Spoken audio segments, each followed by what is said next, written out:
¿Qué tal a todos? De este lado del micro y de la cámara les saluda Leo Moreno, como ya es costumbre, llevándoles entrevistas y conversaciones con diferentes talentos nacionales e internacionales. Y ahora, con motivo de la inminente llegada del maravilloso Festival Hipnosis el próximo 2 de noviembre en el Club Deportivo La Campana, podemos platicar con una de las bandas hoy súper chidas de Psych Garage, que su último álbum está también muy pesado, bastante chingón.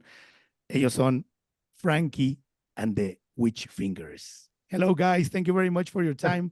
Hello. Hello. Hey. Hello. I want to start with this. What a great name. Yeah. Briefly, if any one of you could share with our audience why the Witch Fingers. Dylan? We are the Witch Fingers. I think we're spooky, we're scary. We're a little dark, Spooky. creepy.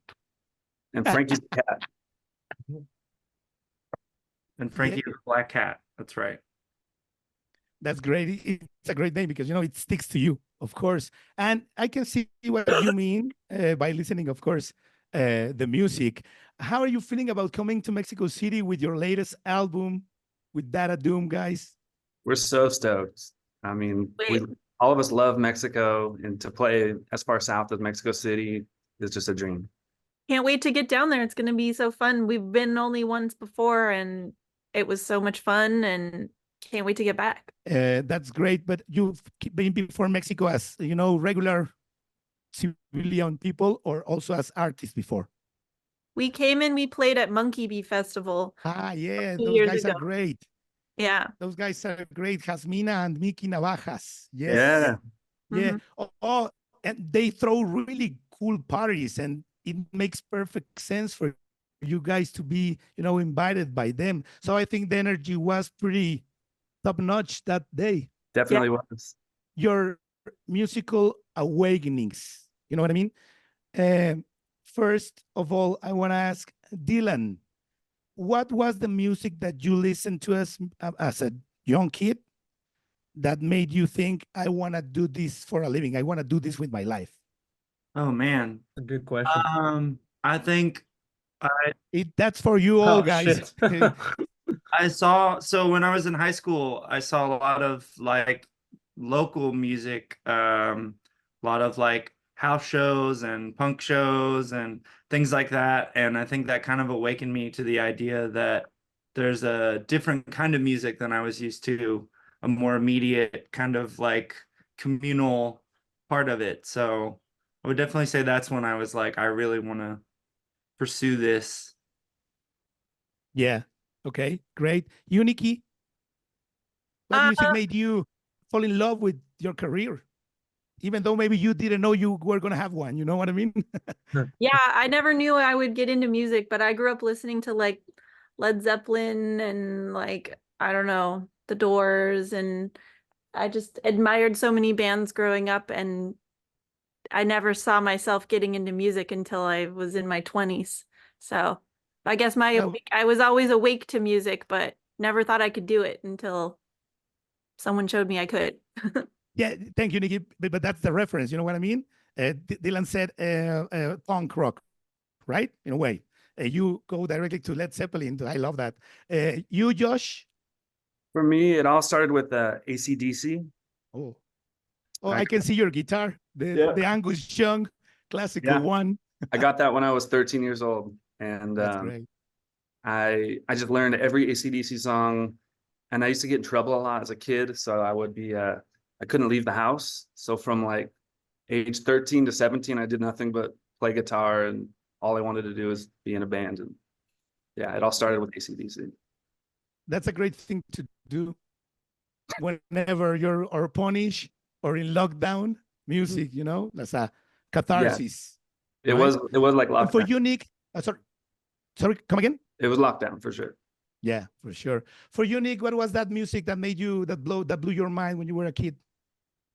Don't make fun of me, but Rush was the first band that made me fall in love with music. Yeah. No, why? It's a huge and then everything that important band.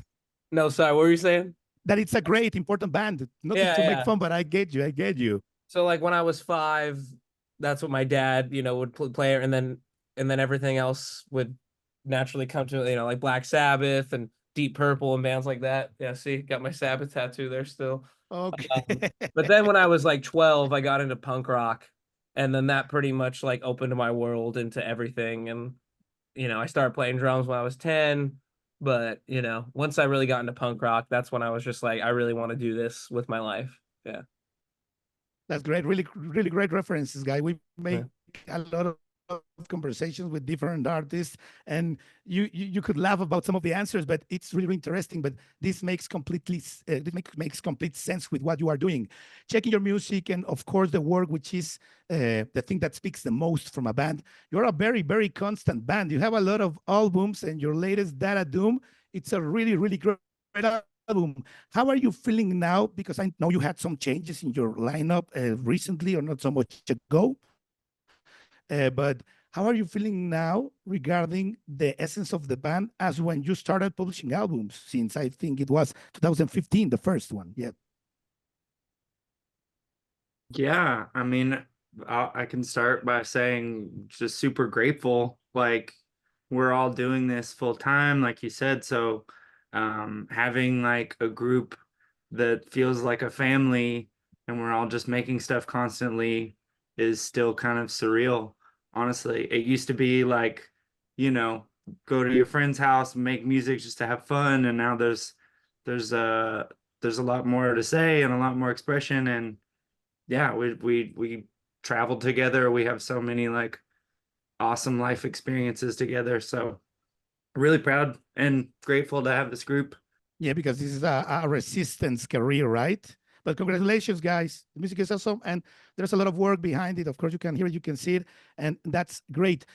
Nick, favorite drummer in history? Oh, Jesus, dude. Probably George Hurley. He was the drummer of the Minutemen, but my other two favorites are probably Bill Ward from Black Sabbath and Mitch Mitchell, Yeah. who played for the Of Jimi the Hendrix experience, Yeah. right? Yeah. Great answers, great answers. Nikki, favorite bass player of history? I mean, John Paul Jones is the GOAT. I imagine you cannot go wrong with John Paul Jones, never, right? Nope. For you, Josh, a guitarist that inspires you so greatly? I like Tom Verlaine from Television, Dwayne Allman from Allman Brothers, Oh, Angus Young. of course, of course. Malcolm Young. Malcolm, yeah, he's the rhythm king. For you, Dylan?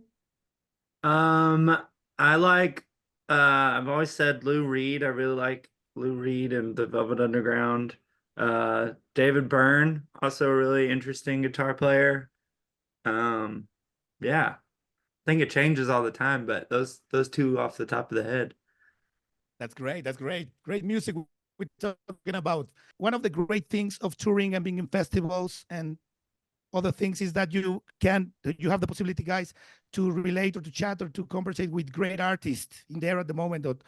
For this Hypnosis 2024, is there something that excites you? Which talents that are in the afternoon and night excites you? Have you really hyped up to see? I'm really stoked to see Air, just because I've been listening to them for like 20 years and I've never seen them live. They live in France, so you don't always get to cross paths with them. I think it'll be a different concert experience than bands I usually see. So I don't know if I'll be able to talk to them, and I don't speak French, but I'm excited to see them. But for sure they speak English, but you never know, they're French, so maybe Yeah. not. That's great. Thank you. You guys have other desires of having fun besides working and enjoying your show? Yeah, I think we want to do some sightseeing and try some food and I don't know, maybe hit some nature, see some parks. There's just so much cool architecture and stuff in Mexico City that we want to go explore. Well, I want to And see after Mexico, yeah, go ahead. No, I was gonna say I want to see the pyramids while I'm there. Yeah, that's unmissable. Yeah, for sure. Yeah. And micheladas just outside the pyramids, big beer glasses with spicy shit, really good food. So that's great. After Mexico, what are you doing, guys? Because you are already touring, but Data Doom is a year old now almost. So Are you recording? Are you going to have any other important festivals before then the year ends? It's our last show of the year for now, and we'll probably get back into the studio and finish up this last album we're working on, which we're excited to do. What would you say, Josh? Maybe two words that represent what do you put to the band? Sonic fuel. Oh, great. Nick. Oh, geez, come on.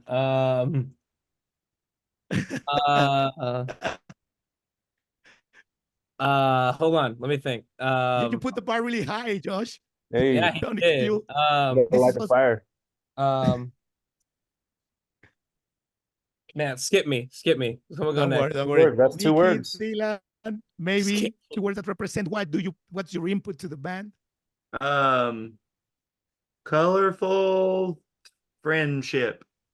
That's beautiful. Precisely, that's the reason we do these kinds of questions, so that our audience can get a better glimpse of who is the person behind the instrument. For you, Nikki? What do I Yeah, to the band? yeah. Funky booty. Funky booty. And Okay. it comes from the bass player, so it's allowed. I think it's great. Yeah. You are still Okay. thinking, Nick. I can see you. All right. All right. Humor and energy. That's great.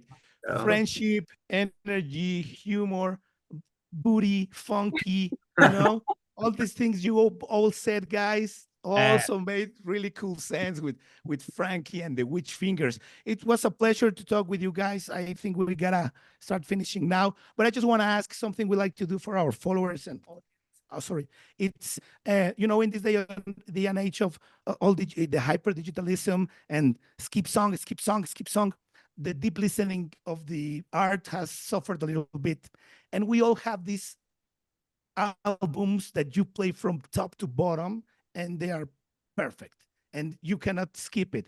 Which album each one of you would recommend for our Depósito Sonoro audience? Can I go? Yeah, go first. Piggy Stardust. From top to bottom. It's a good record. Okay. Bowie is one that comes a lot in some kinds of questions. Yeah. Go ahead. I was gonna say Funhouse by the Stooges. Iggy and the Stooges. Hello? Yeah. Oh, okay. England prevails. Nikki, Dylan. I was gonna say there's an album by Beck called Mutations that I love from top to bottom. I think I know every word of it, and I've been getting back into that lately. Can you repeat the name of the band? Beck Mutations. Back Mutations? Beck. No, Beck, the singer. Okay. Beck. From Beck. Sorry. Okay, that's interesting. It's a great artist. Also, you, Dylan? Oh, me? Dylan already went. Gosh. I would say Marquee Moon by Television. Sorry. It's all Yeah, you mentioned front to bottom, no skips, just nice ebbs and flows. That's great. Thank you for your recommendation, guys. It's gonna be a pleasure to see you live. The album sounds amazing, and I think that all that energy, I experienced it live, and hopefully we can talk on another time. Thank you very much, and have the best of experiences in Mexico City. We'll see you there. Thank you, guys.